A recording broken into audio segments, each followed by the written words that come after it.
are we doing as a country? If you watched President Obama on the daytime talk show The View today, you may have come away confused. You might have thought the economy's in great shape. Listen to this.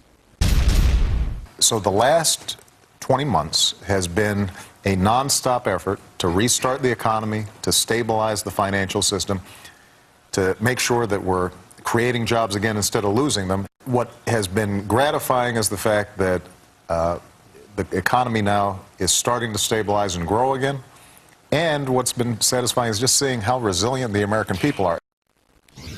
The economy is stabilizing and growing. Did I hear that right? And while Mr. Obama was taking credit for the turnaround in the economy, fresh data points were breaking.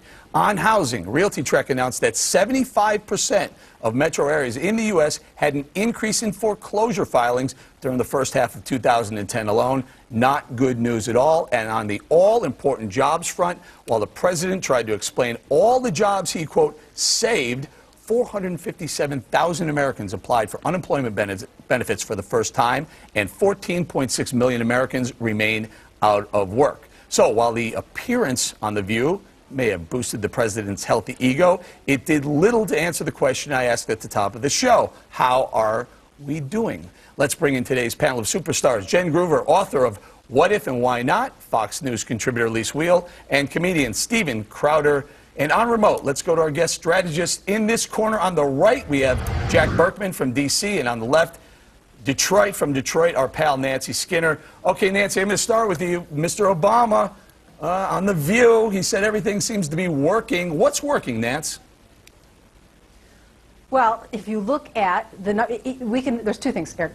What would have happened and what really has happened. We were losing 750,000 jobs when he took office. The last month, we started gaining. 5 seconds into this, you've already blamed Bush. Go ahead. I'm sorry. Go ahead. No. You said what's working. This was the first quarter he took office versus what, where we are now. So from 750,000 jobs lost a month, the last month, June, we gained 54,000 jobs. GDP was negative 6.5% growth when he took office.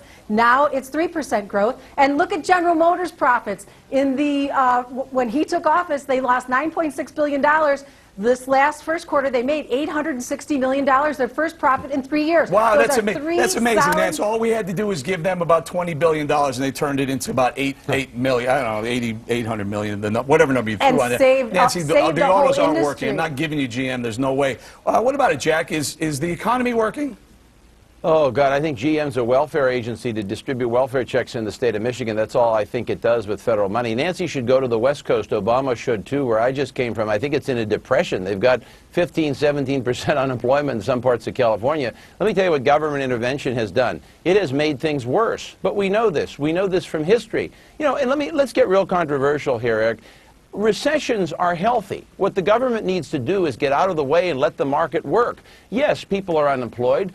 The market economy clears out and eliminates the weak underbrush of the society. Why? So we can have new industries, new growth, and new productivity. That's how we created the auto industry, the electric industry, the steel industry. That's how it works. That's how this works. You think we should have gone through the depression? Hold on, Jack. Go ahead, Nancy. That 25% unemployment, a run on the banks, which would have happened in the financial industry. You think that would have been a healthy thing for our economy? Let me tell you something. None of those things would have happened. The only one saying that is a guy named Alan Blinder, the former vice chairman with the Fed, who's got this study out that everybody's running. The reason he puts this out is because he's pro-Fed, and he likes the welfare that the Fed dumps out on the street. Let me tell you what would have happened. Had the U.S. government not bailed out the street, which it never should have done, we would have had newer, better, smarter institutions, better managers. Innovate. That's what we're talking about. Hold on, you two. Stay with us. Bingo. Stay with us. I want to bring the panel in. Crowder, well, what, $5, $6, $7 trillion, and what do we have to show for it? That's what the Obama administration has spent on various things, stimulus. You say that like it's a lot of money. I will say that one thing that Nancy was talking about, she was talking about the jobs and the rate at which we're hemorrhaging them. Now, we were losing jobs just as quickly in 2001. The difference is we were hiring as well. Right now, it's not only about the firing, it's that businesses aren't hiring. And Obama hasn't done anything to show that he's instilling confidence in small businesses. He should renew the Bush tax cuts, under which over 2/3 of small businesses fall, if you want to see this economy skyrocket. And I love the fact that he went on The View. I mean, I love the ladies of The View, all of them. That's great, and wonderful for him and his ego, as you say. But all economics to me are local.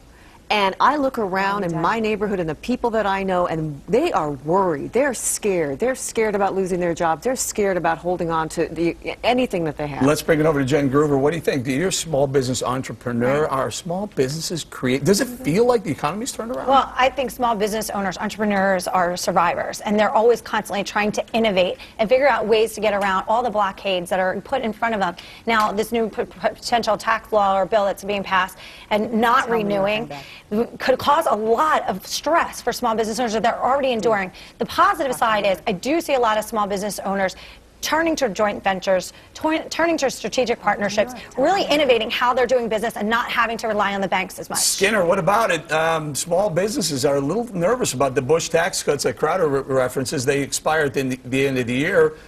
Maybe they're not hiring. Maybe that's why we have 14 million people out of work.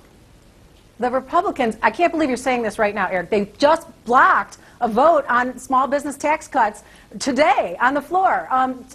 Because why? They want to help big banks and big businesses. These are small businesses. That's 80% of job creation.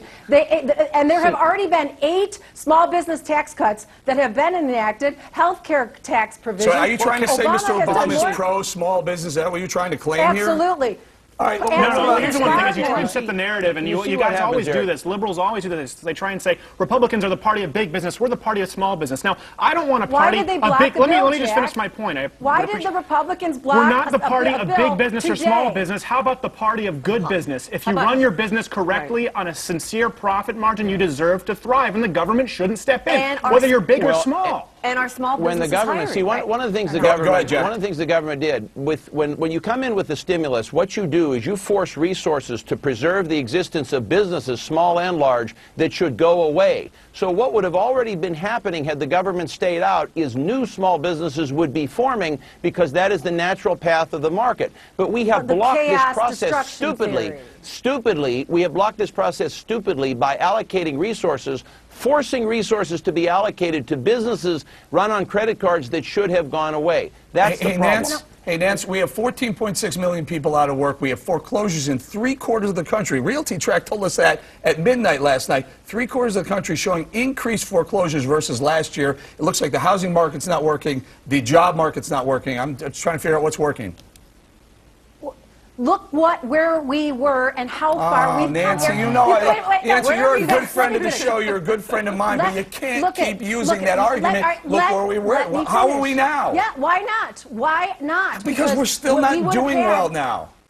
But look where the threshold is, Eric. Look where the standard is. Here's the standard. Recovery, Jack, you guys asked me a question. Let me answer. Go ahead, Nancy. So does an economic recovery happen in a day or a week or when it was as deep as it was with a run on the banks, when you had zero consumer demand, when consumers stopped spending, who else will spend? Last word to you, Jack, before we go. Well, one quick thing. Here is the threshold. The new standard is now the Great Depression. They're saying because we're not in the Great Depression, we should be happy and praise President Obama because he has saved us from the second Great Depression. Saved. All right, Nancy, we got to do it. We got to do it. So, guys, I'm sorry. I'm very sorry, Nancy and Jack. Thank you very much.